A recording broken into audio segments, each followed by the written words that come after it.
O governo Lula tomou uma decisão na ONU que deixou mais escancarada do que nunca a farsa das principais pautas defendidas pelos seus integrantes. E essa é apenas uma dentre as evidências que eu vou mostrar no vídeo de hoje para desmascarar as narrativas deste grupo que está destruindo o Brasil. Antes de falar sobre o que aconteceu na ONU, me permita falar sobre o que aconteceu nas reuniões do G20. Primeiro, nos bastidores. O presidente da República, Luiz Inácio Lula da Silva, para participar das reuniões do G20 realizadas no Rio de Janeiro, ficou hospedado no luxuoso Hotel Fairmont Copacabana, que oferece uma vista esplêndida do oceano para quem tem condições de ficar em uma das suas suítes, ou para quem é político e fica lá com dinheiro público. Só que no caso dessa hospedagem, o que mais chamou a atenção não foi o valor das diárias, mas as regalias que Lula teve à sua disposição, tudo bancado com o dinheiro do povo brasileiro, é claro. Um levantamento feito pela coluna do Cláudio Humberto no Diário do Poder revelou que esse hotel oferece aos seus hóspedes, em seu cardápio, opções caríssimas de vinho, como por exemplo essa garrafa de Cobus Malbec de 2018,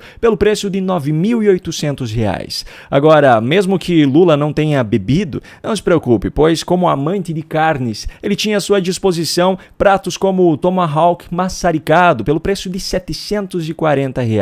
Para o chamado almoço a 8 mãos, o preço por pessoa é de R$ 715. Mas calma, porque crianças até 10 anos têm desconto, fica apenas R$ 357,50. Um ovo mexido com salmão defumado sai por R$ 80.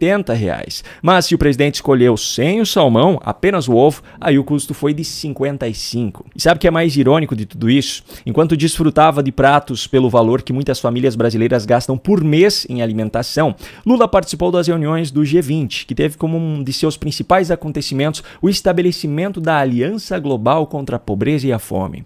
Enquanto desfrutava desses pratos finos e caríssimos junto com o marido, Janja promovia o Festival Aliança Global contra a Pobreza e a Fome, aquele que foi financiado pelas estatais e que pagou um cachê simbólico de R$ 30 mil para cada um dos artistas. Enquanto mentia mais uma vez que o PT havia acabado com a fome em 2014, e eu já mostrei aqui no canal que os dados da própria FAO desmentem isso, que é justamente a organização usada como base para essa narrativa, Lula desfrutava de pratos cujo valor poderia acabar com a fome de uma criança por meses. E pior, usando o dinheiro do povo, inclusive daqueles que passam fome.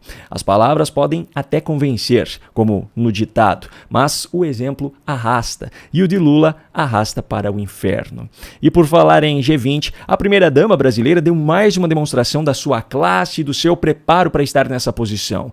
Para começo de conversa, ela mais uma vez foi a única primeira-dama que participou das reuniões entre os chefes de Estado que ocorreram nos eventos relacionados ao G20, sempre sentada imediatamente atrás de Lula. Mas na sessão de encerramento e transmissão da presidência do G20, ela fez ainda pior. Enquanto o próprio Lula discursava, ela e Fernando Haddad apareciam na transmissão pendurados em seus respectivos celulares. São por reformas que tornem a governança global mais efetiva e representativa e dialogamos com a sociedade por meio do G20 social.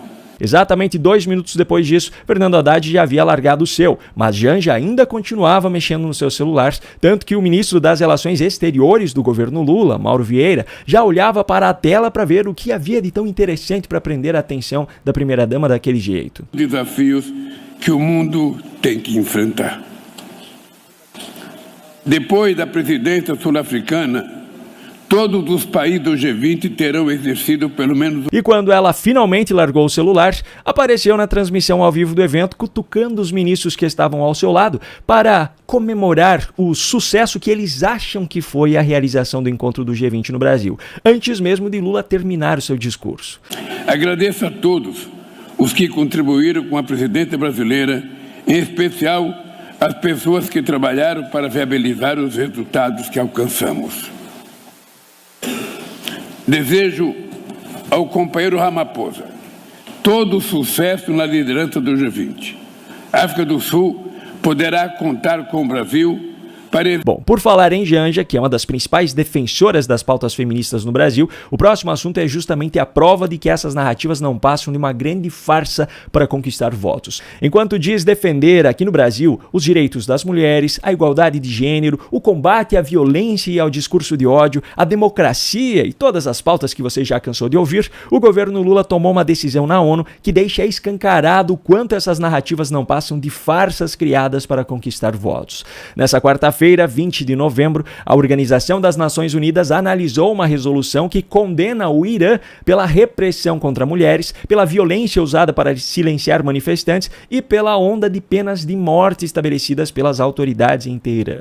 A resolução foi aprovada e recebeu o apoio de 77 países, inclusive de governos de esquerda, como Chile, México, Espanha e Colômbia. O Brasil seguiu o posicionamento da maioria dos países do BRICS, que foi a abstenção, mas 2 países do bloco, a Rússia e a China, estiveram entre os 28 que votaram contra o texto. Essa, por sinal, não foi a primeira abstenção do Brasil em relação ao Irã. Em abril, o governo Lula adotou o mesmo posicionamento em relação a uma votação na ONU que ampliava o mandato da organização para investigar violações de direitos humanos no país em questão. Agora, veja só a situação. O governo que diz defender os direitos humanos, a igualdade de gênero, sem falar ainda na parcela feminista que faz parte dele, se recusa a assinar uma resolução contra uma ditadura fundamentalista islâmica que chegou ao ponto de usar câmeras para fiscalizar e punir mulheres que não usarem corretamente o véu para cobrir a cabeça. A lei iraniana prevê até 2 meses de prisão para esse caso. O governo que diz defender os direitos das mulheres se recusa a se posicionar contra um país que trata suas mulheres como seres inferiores aos homens. Isso é mais uma prova de que o governo Lula sequestra pautas para promover suas narrativas em busca de votos, mas quando decisões precisam ser tomadas, sua verdadeira ideologia é que aparece. Em vez de priorizar a defesa dos direitos humanos, eles preferem preservar suas alianças com ditaduras que se alinham aos seus interesses. Um grande abraço e até a próxima.